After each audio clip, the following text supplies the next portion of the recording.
IPS Sunil Kumar ముందస్తు బెయిల్పై విచారణ సందర్భంగా హైకోర్టు కీలక వ్యాఖ్యలు చేసింది. ఎప్పట్లోగా సరెండర్ అవుతారని హైకోర్టు ప్రశ్నించింది. ఎంపీపై కస్టోడియల్ టార్చర్ వంటి ఆరోపణలు ఎదుర్కొంటున్న ఐపీఎస్ అధికారికి ముందస్తు బెయిల్ రక్షణ కాకూడదని హైకోర్టు స్పష్టం చేసింది. పార్లమెంటుపై దాడి చేసిన వారికి, ఎంపీని కస్టోడియల్ టార్చర్ చేసిన వారికి తేడా ఏమీ లేదని కోర్టు అభిప్రాయపడింది. ఈ వ్యవహారంలో ప్రత్యక్షంగా పరోక్షంగా సునీల్ నాయక్ది కీలక పాత్ర అని తేలింది.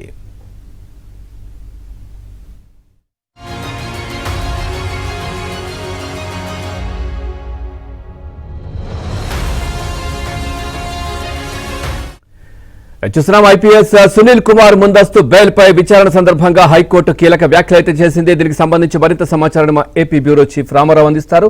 రామారావు, పూర్తి డీటెయిల్స్ ఏంటి? పవన్ నర్సాపురం మాజీ ఎంపీ, ఏపీ శాసనసభ డిప్యూటీ స్పీకర్ రఘురామకృష్ణరాజుపై టార్చర్ కేసులో ఐపీఎస్ సునీల్ కుమార్ నాయక్ ముందస్తు బెయిల్ పిటిషన్పై విచారణ సందర్భంగా హైకోర్టు ఈ రోజు ఘాటు వ్యాఖ్యలు చేసింది. ఆయనకు ముందస్తు బెయిల్ ఇవ్వాలి అని చెప్పి ఆయన తరఫున హైకోర్టులో పిటిషన్ దాఖలు చేశారు.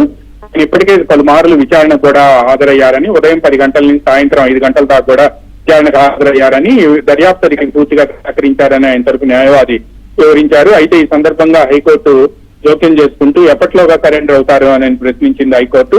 పార్లమెంట్ సభ్యుడిపై కస్టోడియల్ టార్చర్ వంటి తీవ్రమైన ఆరోపణలు ఎదుర్కొంటున్న ఐపీఎస్ అధికారికి ముందస్తు బెయిల్ అనేది కాకూడదు అని చెప్పి వ్యాఖ్యానించడమే కాకుండా పార్లమెంట్ పై దాడి చేసిన వారికి, ఎంపీని కస్టోడియల్ టార్చర్ చేసిన వారికి మధ్య తేడా ఏముంది అని హైకోర్టు ప్రశ్నించింది. అలాంటి ఘటనలో పాల్గొనుకోకుండా ఐపీఎస్ అధికారి తనను తాను నియంత్రించుకోవాల్సింది అని కూడా వ్యాఖ్యానించింది. ఎంపీని టార్చర్ గురి చేయబోతున్నారని ఆయనకు బాగా తెలుసు. ఈ వ్యవహారంలో ప్రత్యక్షంగా పరోక్షంగా ఆయన కీలక పాత్ర అని కూడా వ్యాఖ్యానించారు. వెళ్లి సరెండర్ అవ్వండి, అదే మీకు మంచిది అని చెప్పడంతో పాటు సరెండర్ అవుతారా లేక ముందస్తు బెయిల్ పిటిషన్ పై వాదనలు వినిపిస్తారా నిర్ణయించుకొని రండి అని చెప్పి కోరారు. పిటిషనర్ తో మాట్లాడి వివరాలు కోర్టు ముందు ఉంచుతానని సునీల్ కుమార్ తరఫు న్యాయవాది తెలిపారు. రేపు ఉదయం 10:30 గంటలకు కేసు విచారణను వాయిదా వేస్తున్నట్టు కూడా హైకోర్టు ప్రకటించింది. Pavan, right, thank you Ramarao, thanks for the updates.